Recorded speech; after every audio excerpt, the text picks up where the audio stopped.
الحمد لله رب العالمين والصلاة والسلام على رسوله الكريم أما بعد فأعوذ بالله من الشيطان الرجيم وبركاته بسم الله الرحمن الرحيم إنا أنزلناه في ليلة القدر وما أدراك ما ليلة القدر ليلة القدر خير من ألف الشهر تنزل الملائكة والروح فيها بإذن ربهم من كل أمر سلام هي حتى مطلع الفجر صدق الله العظيم بلغنا رسوله النبي الأمين المتين المعين الكريم ونحن على ذلك لمن الشاهدين والشاكرين الحمد لله رب العالمين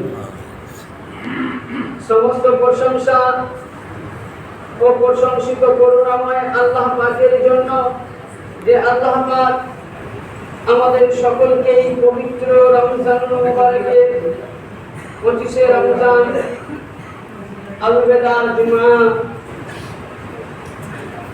সেই আল্লাহর ঘরে এসে আমরা একত্রভাবে হাজিরি দিতে পেরেছি তাই মহান স্রষ্টা আল্লাহর দরবারে সকলে মিলে আমরা শুকরিয়া আদায় করব আর মুহাব্বতের সাথে বলুন আলহামদুলিল্লাহ।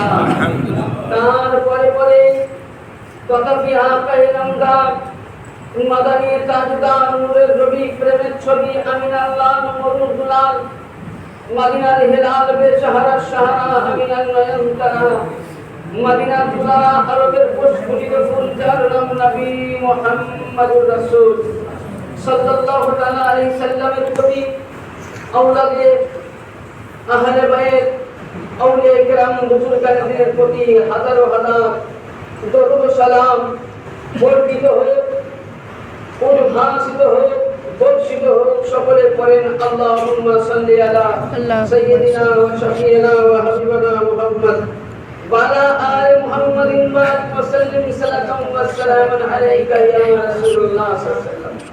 ना घबराओ मुसलमानों अभी खुदा की शान बाकी है जो बोलो सुभान अल्लाह। ना घबराओ मुसलमानों अभी खुदा की शान बाकी है कुरान जिंदा है तो इस्लाम जिंदा है जो बोलो सुभान अल्लाह। समय আজকের মুহতারাম আজকে পবিত্র জুম্মার দিন আমরা সকলেই জানি অবগত এবং শেষ জুম্মা আল-বিদা জুম্মা সে সম্পর্কে খুব অল্প সময় নিয়ে আলোচনা রাখবো যেহেতু মহান আল্লাহ পাক কোরআনে বলছেন ইন্না আনজালনাহু ফি লাইলাতিল কদর নিশ্চয় আমি তোমাদের কাছে অতি উত্তম রাত পাঠিয়েছি যে রাতের মধ্যে আল্লাহ পাক বলছেন আমি তোমাদের জন্য ইন্না আনজালনাহু ফি লাইলাতিল কদর এই রাতে আমি নাযিল করেছি। এখানে শব্দ আছে ইন্না আনজালনাহু তো কি নাযিল করেছেন আল্লাহ কিন্তু এখানে আল্লাহ পাক লেখেননি আল্লাহ এখানে লেখেননি তিনি বলেছেন নাযিল করেছি পবিত্র রাতে কি। এবার যখন তাফসীর খুলবে তাফসীরের মধ্যে লেখা আছে ইন্না আনজালনাহু লাইলাতুল কদরি কুরআনুল মাজিদ ওয়াল ফুরকানুল হামিদ এটা হলো তাফসীর যে নিশ্চয় আল্লাহ পাক এই পবিত্র রাতে কোরআনকে অবতীর্ণ করেছেন। লাইলাতুল কদরি খায়রুম মিন আলফি শাহর যে রাতটা অতি উত্তম রাত অতি মর্যাদাবান রাত তানাজ্জালুল মালাইকাতু ওয়া রূহ আল্লাহ বলেন নিশ্চয় এই রাতে আমার সমস্ত ফেরেশতা জিবরিল আমিন থেকে নিয়ে আসমান এবং জমিন অবধি যত ফেরেশতা রয়েছে সমস্ত ফেরেশতা জমিনের মধ্যে চিরকাল হয়ে যায়।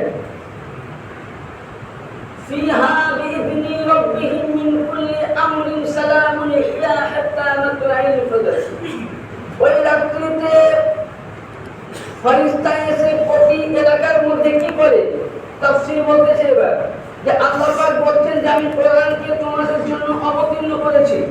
তাহলে কোরআন এর আগে ছিল কোথায় আগে কোরআনটা বুঝতে হবে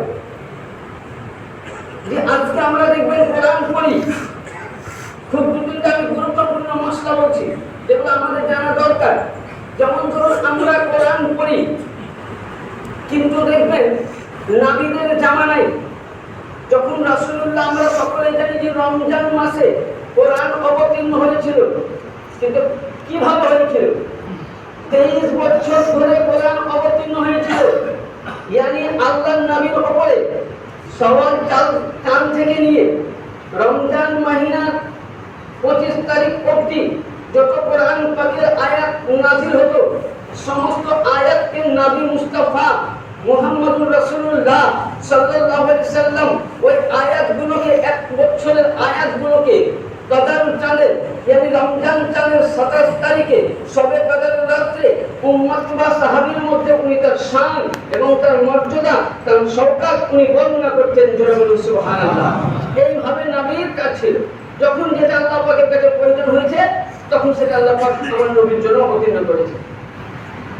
এবং এখনো কোরআনের পাক আল্লাহ পাক বলতে যে কোরআন ছিল কোথায়, তাহলে এর আগে বুঝা গেল। একটা বাংলা উদাহরণ আছে, দেখবেন যে যখনই কেউ বাংলা বই মার্কেটে ছাপায়, তারা আগে তৈরি করে রাখতে হয়। তো ওই এর আগে কোরআন নিশ্চয় ছিল কোথায়?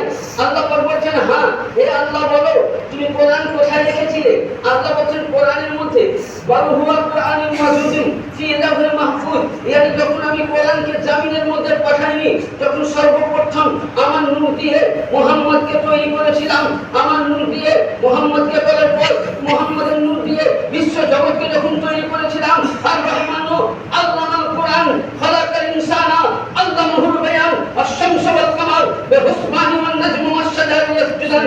তাখলিকা কায়নাত তৈরি করার আগে মুহাম্মদকে করার পরে, মুহাম্মদের পরে পরে আমি আল্লাহ মুহাম্মদকে কোরআন শিক্ষা দিয়েছি। এই সময় আমি কোরআন তৈরি করে লাউহে মাহফুজে রেখে দিয়েছি। সুবহানাল্লাহ। এখনকার দেখবেন না, নাক কাটা নাক গুঁজা মৌলবীরা বলতেন মুহাম্মদ সাল্লাল্লাহু আলাইহি ওয়াসাল্লাম জিবরিল আমিনের কাছে পড়েছিল। কিছু মুল্লা রয়েছে ইউটিউবার, যারা ইসলামের কত কদম ইসলামকে ধ্বংস করার কারণে তারা বেরিয়েছে, তারা ইহুদির দালাল বলতে চাইনি নবী মুস্তাফা নাকি জিবরিলের কাছে পড়েছিল। কখনো তার দলিল নাই যে জিবরিলের কাছে নবী পড়েছিল। 2 নম্বর, কোরআন লাউহে মাহফুজে ছিল। ওই লাউহে মাহফুজ থেকে আল্লাহ পাক যখন আমার নবীর প্রয়োজন হতো, থোড়া থোড়া করে যখন যেটা আয়াত দিতেন, যখন যেটা নবীর প্রয়োজন আল্লাহ পাকের দিকে আসমানে উনি মাথা উপরে করতেন, সঙ্গে সঙ্গে আল্লাহ সে আয়াতকে নবীর দ্বারা অবতীর্ণ করতেন। জোরে বলুন সুবহানাল্লাহ। এবার আসুন কোরআন শরীফ। যখন নবী পাক দুনিয়া ছেড়ে চলে গেলেন, নবীর পরে যখন মদিনার সিংহাসনে, নবীর নবুয়তের সিংহাসনে যখন সাহাবীদেরকে খেলাফত প্রদান করলেন, তো ওই সময় নবীর জামানায় কোরআন কিন্তু এক জায়গায় ছিল না। কোরআন এক জায়গায় ছিল না, বিক্ষিপ্ত ছিল। তো দ্বিতীয় খলিফায়ে রাসূল আমিরুল মুমিনিন ওমর ফারুক বললেন যে হে সাইয়েদনা আবু বকর সিদ্দিক, আমাদের তো অনেক সাহাবায়ে কেরাম যারা হাফিজে কোরআন, তারা যুদ্ধ করতে গিয়ে শহীদ হয়ে গেছে। এইভাবে যদি যুদ্ধ করে আর হাফিজে কোরআন যদি শহীদ হয়ে যায়, তাহলে কোরআনের নিশ্চ নাবুদ হয়ে যাবে, কোরআনকে পাওয়া যাবে না। তাহলে এক কাজ করা যাক, কোরআনকে একত্র করা যাক। তা আবু বকর সিদ্দিক বললেন এটা বিদআত। অনেকে ফতোয়া দেয় যে সমস্ত বেদাত গুমরাহ। না, বেদাত বুঝতে হবে। বেদাত 3 প্রকার: বেদাতে সাইয়্যা, বেদাতে মুবাহ, বেদাতে হাসানা। বেদাতে হাসানা, সাইয়্যা, মুবাহ 3 প্রকার বেদাত। যেটা কোরআনকে একত্র আবু বকর সিদ্দিক বললেন যে নবীর জামানায় ছিল না, তাহলে একত্র করা যাবে না। তো ওমর ফারুক ফয়সালা দিলেন যে না, এটা বেদাতে হাসানা ভালো। যাই হোক, তো বলে কে লিখেছে এই সমস্ত কোরআন পাবো কোথায়? বলে নবীর বিখ্যাত সাহাবী কেরাম, এর মধ্যে 52 জন তাফসীরে ওহী লেখা আছে। কোরআনের লেখক 52 জন আছে, তার মধ্যে একজনের নাম বলছি প্রথমে, অনেকটা সময়ের দরকার। যার নাম হযরত সাইয়্যিদনা হাসান বিন সাবিত রাদিয়াল্লাহু তাআলা, এনাকে ডাকা হলো। তিনি বললেন যে নবী যত কোরআনে পাক আয়াত নাযিল হয়েছে তুমি জানো? বলে হ্যাঁ, আমি সব লিখে রেখেছি। আমরা সমস্ত কোরআন পাককে একত্র করা হলো এক জায়গার মধ্যে। তখন পারা নম্বর, জিন নম্বর, রুকু নম্বর কিচ্ছু হয়নি। উনি খেলাফত থেকে যখন বিদায় নিলেন, ওমর ফারুক বসলো। ওমর ফারুক ওটা কিছু করেননি, কেবল কোরআনের পাকটা একত্র, কোরআনের কাগজগুলো এক জায়গায় রেখে নবী মুস্তাফার স্ত্রী হযরত উম্মাহাতুল মুমিনিন সাইয়্যিদা হযরত সাইয়্যিদনা হাফসা রাদিয়াল্লাহু তাআলা আনহার হাতে দিয়ে গেলেন যে তোমার হাতে আমি কোরআন রেখে গেলাম, আমার পরে যে খলিফা নির্বাচিত হবে তার হাতে তুলে দিবা। উনি বললেন কি, ওমর ফারুকের ওয়াদাখানাকে নিয়ে হযরত ওসমান গনি জিন্নুরাইন রাদিয়াল্লাহু তাআলা যখন উনি খলিফা নির্বাচিত হলেন, সর্বপ্রথম ওসমান গনি বললেন যে কোরআনের পাঠকে উনি এইভাবে একত্র করলেন। উনি কোরআনের মধ্যে জাবান, জের, পেশ, জজম, তাহলে ওই সময় নবীর উপরে যে কোরআন নাযিল হয়েছিল এর মধ্যে জাবান ছিল না, এর মধ্যে জের ছিল না, এর মধ্যে পেশ ছিল না, জজম ছিল না, তাসদীদ ছিল না, তাসকিন ছিল না, ইকফা ছিল না, ইদগাম ছিল না, এমনকি মন্দির ছিল না, সূরার নাম ছিল না, আয়াত নাম্বার ছিল না, রুকু নাম্বার ছিল না। তাহলে কোরআনের মধ্যে আয়াত নাম্বার কে দিয়েছিল? হযরত আলী না, ইমামে হাসান না, কোন তাবেঈন না, ওই বেলাল। আজকে যখন আমরা মুসলমান সমস্ত কাজ করতে যাই তো বলে সব জিনিসই বেদাত, তাহলে বেদাত যদি হয়ে যায় বলে নবী আমার করেনি, নবী কিয়াম করেনি, তাহলে এটা বেদাত। নবীর সাহাবীরা কোনদিন নবীর সামনে দরুদ পড়েনি, এটা বেদাত। নবীর সাহাবীরা নামাজের পর মুনাজাত করেনি, এটা বেদাত। আমি মেনে নিলাম কিছুক্ষণের জন্য যে নবীর সাহাবী মুনাজাত করেনি, বেদাত। নবীর সাহাবী ফাতিহা পড়েনি, বেদাত।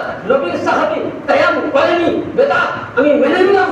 কিন্তু হে বিশ্বের মুসলমান, বেদাতের ফতোয়া লাগানোওয়ালা, তুমি একবার ইতিহাস খুলে দেখো যে নবী মুহাম্মদ রাসূলুল্লাহ থেকে নিয়ে সাহাবায়ে কেরাম 1,24,25,000 সাহাবী, মতান্তরে নবীর যত সাহাবী ছিলেন, কোন তাবিঈন, খলিফায়ে রাশিদিন, আইম্মায়ে মুজতাহিদিন এই কোরআনের পাকের মধ্যে জাবাত, জের, পেশ, জজম, তাসদীদ, তাসকিন হাত কেউ লাগায়নি। লাগিয়েছিলেন একজন ইসলামের মুসলমানদের একজন বাদশা, মুসলমানদের দুশমন বাদশা, যার নাম হাজ্জাজ বিন ইউসুফ।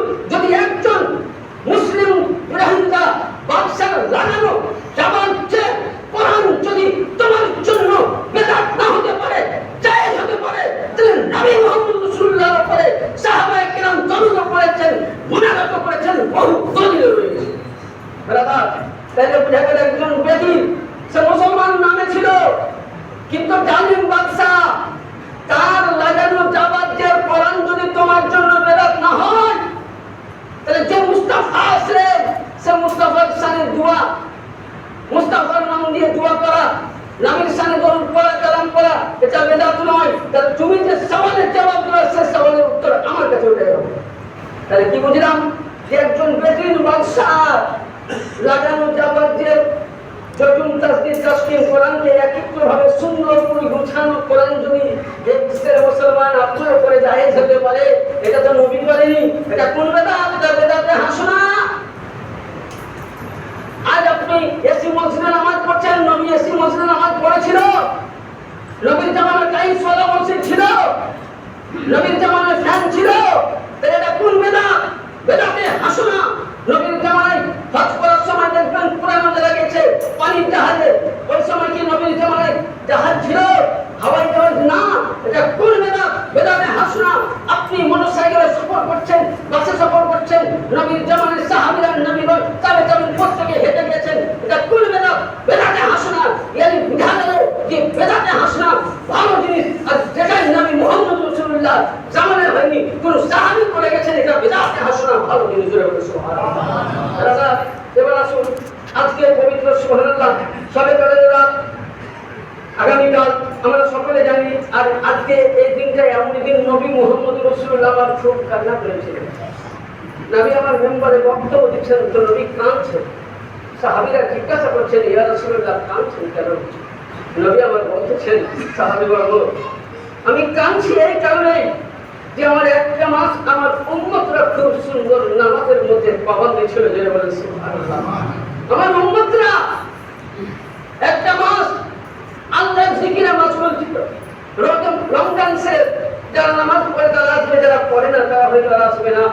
আমার উম্মতরা তার জন্য আব্দুল হক মুহাদ্দিস দেহলভী, আব্দুল আজিজ মুহাদ্দিস দেহলভী রাহমাতুল্লাহ আলাইহি, তিনি বিশ্ববিখ্যাত কোরআনের তাফসীর আজিজের মধ্যে একটা কোরআনের পাকের এই আয়াতের তাফসীর করেছেন। জিজ্ঞাসা করছেন হুজুরকে, ইয়া রাসূলুল্লাহ এই সবে কদর কেন নবী মুস্তাফা বলতেছেন যে আগেকার উম্মতদের নবীদের উম্মতদের বয়স বেশি ছিল, কারণ 200 বছর পর 300 বছর মানুষ বেঁচেছে, তাদের নেকিও হয়েছে অনেকগুলো।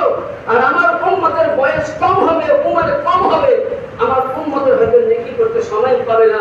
তার জন্য আল্লাহর কাছে আমি যে সবে কদর রাতখানা চেয়ে নিয়েছি, যে আল্লাহর নবী বলছেন কোন ব্যক্তি যদি সবে কদর রাত্রিতে জাগরণ করে তো ওই সময় আল্লাহর ফেরেশতা জিবরিল আমিন বলছেন যে তানাজ্জালুল মালায়েকাতু ওয়ার রূহ, যখন तमाम ফেরেশতায়ে কিরাম যখন জমিনের মধ্যে পড়ে যায়, আল্লাহ পাক বলে রে জিবরিল আমিন, আমার বান্দারা দোয়া করছে আমার কাছে, তোমরা ওদের দোয়াতে আমিন বলে, জোরে বলো সুবহানাল্লাহ। মানে আমিন বলো, এখানে বুঝা যাবে ব্রাদার, আমিন বলানে वाला কে? আল্লাহ রাব্বুল আলামিন। বলনে वाला জিবরিল আমিন। আল্লাহ পাক বলছেন যদি ওই রাতে কোন বান্দা রাত্রি জেগে নামাজ পড়বে, সবে কদর রাতে দোয়া করবে, আমিন বলবে, জিবরিল আমিন উত্তর দিবে আমিন বলে, ওই সময় তার ৮৩,০০০ বছরের নেকি লেখা যাবে। একে লেখা নামাজ জোরে বলো সুবহানাল্লাহ। কত বছর?